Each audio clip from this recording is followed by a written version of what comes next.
Hello, happy home മേക്കറിൻ്റെ ഒരു പുതിയ വീഡിയോയിലേക്ക് നിങ്ങൾക്ക് എല്ലാവർക്കും സ്വാഗതം. ഇന്ന് നമ്മൾ ഇൻസ്റ്റൻ്റ് ആയിട്ടുള്ള ഒരു അവക്കാഡോ പിക്കിളാണ് ചെയ്യുന്നത്.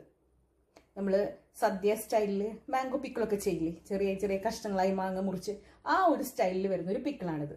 വളരെ ടേസ്റ്റിയാണ്. എന്തായാലും ഒന്ന് ട്രൈ ചെയ്ത് നോക്കണം കേട്ടോ. അപ്പം നമുക്ക് വേഗം തന്നെ റെസിപ്പി ഒന്ന് കണ്ടു നോക്കാം. അപ്പം നമുക്കിന്ന് അവക്കാഡോ വെച്ചിട്ട് ഒരു പിക്കിൾ ഉണ്ടാക്കാം. അതിന് വേണ്ടിയിട്ട് ഞാൻ ഈ ഒരു വലുപ്പത്തിലുള്ള 2 പച്ച അവക്കാഡോ ആണ് എടുത്തിരിക്കുന്നത്. ഇത് നമുക്കൊന്ന് ക്ലീൻ ചെയ്ത് കട്ട് ചെയ്തിട്ട് എടുക്കണം. അപ്പോൾ ഇതാ നമ്മൾ നടുവേ മുറിച്ച് കഴിഞ്ഞാൽ നമുക്കിങ്ങനെ ഒരു ഇതിൻ്റെ ഉള്ളിലൊരു കുരു ഉണ്ടായിരിക്കും. അത് നമുക്ക് എടുത്ത് കളയണം.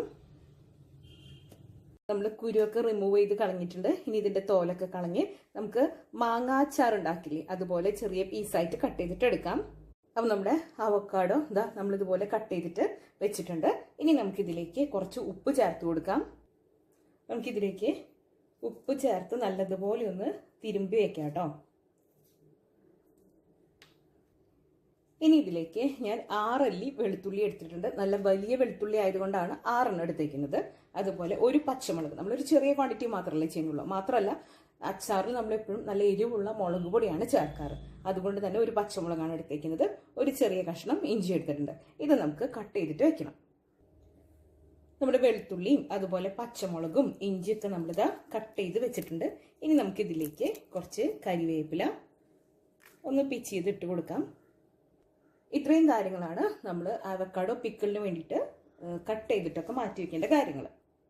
നമ്മുടെ അവക്കാഡോയിൽ നമ്മൾ ഉപ്പ് ചേർത്തത് കണ്ടോ, ആ ഒരു അതിൻ്റെ കറിയും കാര്യങ്ങളൊക്കെ ഉണ്ടെങ്കിൽ പോവാൻ വേണ്ടിയിട്ടാണ് ഉപ്പ് ചേർത്തിട്ട് നമ്മൾ ഒന്ന് പുരട്ടി വെച്ചത്. അതിൻ്റെ ഉള്ളിൽ നിന്ന് വന്നിട്ടുള്ള വെള്ളമാണ് കേട്ടോ. അപ്പോൾ ഇതും റെഡി ആയിട്ടുണ്ട്. ഇനി നമുക്ക് നമ്മുടെ പിക്കിൾ ഉണ്ടാക്കാനായിട്ട് സ്റ്റാർട്ട് ചെയ്യാം. നമ്മൾ സാധാരണ പിക്കിളിന് ചെയ്യുന്ന പോലെ തന്നെ നല്ലെണ്ണയിലാണ് നമ്മളിവിടെ അവക്കാഡോ പിക്കിളും തയ്യാറാക്കുന്നത്. ചൂടായ കടായിലോട്ട് നമ്മൾ നല്ലെണ്ണയാണ് ചേർത്ത് കൊടുത്തത്. 2 ടീസ്പൂണോളം നല്ലെണ്ണ ചേർത്ത് കൊടുക്കാം. നമ്മൾ പിക്കിൾ ഉണ്ടാക്കുമ്പോൾ കൂടുതൽ എണ്ണ ഉപയോഗിക്കാറുണ്ടല്ലോ. ഇതിലേക്ക് നമുക്ക് കടുക് ഇട്ട് കൊടുക്കാം. ഞാൻ കടുക് പൊട്ടിച്ചെടുക്കുകയാണ് ചെയ്യുന്നത്. നിങ്ങൾക്ക് അതിന് പകരം കടുക് ജസ്റ്റ് എണ്ണയില്ലാതെ ചൂടാക്കി പൊടിച്ചെടുക്കുകയും ചെയ്യാം കേട്ടോ. നമ്മളിവിടെ ഇൻസ്റ്റന്റ് ആയിട്ട് ക്വിക്കായിട്ട് ഉണ്ടാക്കുന്ന ഒരു പിക്കിൾ ആയതുകൊണ്ട് തന്നെ ഞാൻ കടുക് നേരിട്ട് ചേർത്ത് കൊടുക്കുകയാണ് ചെയ്തത്. കടുക് നല്ലതുപോലെ പൊട്ടാൻ തുടങ്ങിയിട്ടുണ്ട്. ഈ സമയത്ത് നമുക്കിതിലേക്ക് നമ്മുടെ വെളുത്തുള്ളിയും അതുപോലെ പച്ചമുളകും ഇഞ്ചിയൊക്കെ ചേർത്ത് കൊടുക്കാം. ഇനി ഇത് നല്ലതുപോലെ ഒന്ന് വഴറ്റിയെടുക്കണം. ആ ഒരു പച്ചക്കുത്തൊക്കെ ഉണ്ടല്ലോ ഇഞ്ചിയുടെയും വെളുത്തുള്ളിയുടെയും ഒക്കെ, അതൊന്ന് മാറി വരണം. ആ ഇഞ്ചിയുടെ ഒക്കെ ഒന്ന് പച്ചക്കുത്തൊക്കെ ഒന്ന് മാറി വന്നിട്ടുണ്ട്. ഇനി ഇതിലേക്ക് 1/4 ടീസ്പൂൺ മഞ്ഞൾപ്പൊടി ചേർത്ത് കൊടുത്തിട്ടുണ്ട്. 2 ടീസ്പൂൺ നല്ല എരിവുള്ള മുളക് പൊടി ചേർത്ത് കൊടുത്തിട്ടുണ്ട്. ഇനി നിങ്ങൾക്ക് എരിവ് ഒരുപാട് വേണ്ടെങ്കിൽ 1 ടീസ്പൂൺ എരിവുള്ള മുളക് പൊടിയും അതേപോലെ കുറച്ച് കാശ്മീരി മുളകും ചേർത്ത് കൊടുത്താൽ മതി. ഫ്ലെയിം നല്ലതുപോലെ കുറച്ചിടാനായിട്ട് ശ്രദ്ധിക്കണം. ഇനി ഇതിലേക്ക് ഒരു 1/4 ടീസ്പൂണിന് മുകളിലായിട്ട് ഉലുവപ്പൊടി ചേർത്ത് കൊടുത്തിട്ടുണ്ട്. നമ്മൾ വളരെ കുറച്ചാണ് അവക്കാഡോ വെച്ചിട്ടാണ് പിക്കിൾ ഉണ്ടാക്കുന്നത്. അതുകൊണ്ട് തന്നെ ഒരുപാട് ചേർത്ത് കൊടുക്കരുത്. നമ്മുടെ പിക്കിളിന് ഒട്ടും ടേസ്റ്റ് ഇല്ലാണ്ട് പോകും. ഇനി നമുക്ക് ഏകദേശം ആ ഒരു അളവിൽ തന്നെ കായത്തിന്റെ പൊടിയും ചേർത്ത് കൊടുക്കാം. ഇനി ഇത് നല്ലതുപോലെ ഒന്ന് മിക്സ് ചെയ്ത് കൊടുക്കാം. ഇനി നമുക്ക് നമ്മുടെ അവക്കാഡോ ഈ ഉപ്പ് നീരിൽ നിന്ന് നല്ലതുപോലെ പിഴിഞ്ഞിട്ട് ഇതിലേക്ക് ഇട്ട് കൊടുക്കാം. ഇവിടെ അവക്കാഡോ നമ്മൾ ഉപ്പ് പുരട്ടി വെച്ചിരുന്നതിൻ്റെ നീരാണ് കേട്ടോ. ഇത് നമുക്ക് കളയാം. ഇപ്പോഴും നമ്മൾ ലോ ഫ്ലെയിമിലാണ് വെച്ചേക്കുന്നത്. ഇത് നല്ലതുപോലെ ഒന്ന് മിക്സ് ചെയ്തിട്ട് കൊടുക്കാം.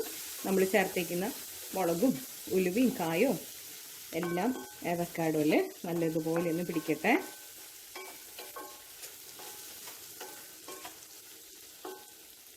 ഇനി നമുക്ക് ഇതിലേക്ക് ഒരല്പം വിനാഗിരി ചേർത്ത് കൊടുക്കാം. നമ്മുടെ അവക്കാഡോ അങ്ങനെ ഒരു പുളിയുള്ള സംഭവമൊന്നുമല്ലല്ലോ. അതുകൊണ്ട് തന്നെ നമ്മൾ ഇതിലേക്ക് വിനിഗർ ചേർത്ത് കൊടുത്തിട്ടുണ്ട്. പ്രത്യേകം ശ്രദ്ധിക്കണം, തീ വളരെ ലോ ആയിട്ട് തന്നെ വെക്കണം. ഒരുപാട് വെന്ത് എന്താ പറയുക ഉടങ്ങി പോയാൽ അത്ര നന്നായിരിക്കില്ല. നമ്മളിതിൽ ഉപ്പ് ചേർത്ത് പുരട്ടി വെച്ചേക്കുന്നതായിരുന്നു. അതുകൊണ്ട് തന്നെ ആവശ്യമുണ്ടെങ്കിൽ മാത്രം ഉപ്പ് ചേർത്ത് കൊടുക്കുക. അതുപോലെ പുളിക്ക് ആവശ്യമുള്ള വിനാഗിരി ചേർത്ത് ഇതാ ഹൈ ഫ്ലെയിമിൽ ഒറ്റ മിനിറ്റ് മാത്രം നമുക്കിതൊന്ന് മിക്സ് ചെയ്ത് കൊടുക്കാം.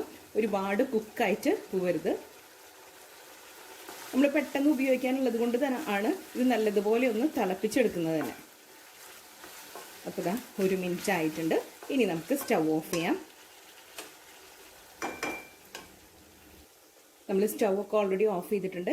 ഇനി നമ്മൾ ഇതിലേക്ക് ചേർത്ത് കൊടുക്കുന്നത് ഒരു 1/4 ടീസ്പൂൺ അളവിൽ പഞ്ചസാരയാണ്. ഇത് തികച്ചും ഓപ്ഷനിലാണ്. നമ്മൾ ചേർത്ത് കൊടുത്ത ഉപ്പും അതുപോലെ പുളിയൊക്കെ ഒന്ന് ബാലൻസ് ചെയ്യാനും നല്ല അടിപൊളി ടേസ്റ്റ് ആവാനും വേണ്ടിയിട്ടാണ് ഇത് ചെയ്യുന്നത്. നല്ലതുപോലെ മിക്സ് ചെയ്ത് കൊടുക്കാം. അപ്പോൾ നമ്മുടെ അടിപൊളിയായിട്ടുള്ള മാങ്ങാച്ചാറൊക്കെ ഉണ്ടാക്കില്ലേ നമ്മൾ സദ്യ സ്റ്റൈൽ ഇൻസ്റ്റന്റ്, അതുപോലത്തെ അടിപൊളിയായിട്ടുള്ള അവക്കാഡോ പിക്കിൾ റെഡി ആയിട്ടുണ്ട്. നമ്മുടെ അടിപൊളിയായിട്ടുള്ള അവക്കാഡോ പിക്കിൾ ഇവിടെ റെഡി ആയിട്ടുണ്ട്. നമ്മൾ അവക്കാഡോ ഒക്കെ വാങ്ങിക്കുമ്പോൾ അധികം പഴുത്തിട്ടൊന്നുമില്ലെങ്കിൽ വെറുതെ കളയേണ്ട ആവശ്യമില്ല.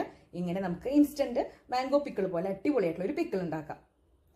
അപ്പോൾ ഇന്നത്തെ ഈ റെസിപ്പി നിങ്ങൾക്ക് എല്ലാവർക്കും ഇഷ്ടപ്പെട്ടു എന്ന് ഞാൻ കരുതുന്നു. ഇഷ്ടപ്പെട്ടെങ്കിൽ ലൈക്ക് ചെയ്യാനും ഷെയർ ചെയ്യാനും സബ്സ്ക്രൈബ് ചെയ്യാനും മറന്നു പോകരുത്. അടുത്തൊരു അടിപൊളി റെസിപ്പിയുമായി വീണ്ടും കാണാം. അതുവരേക്കും താങ്ക് യു.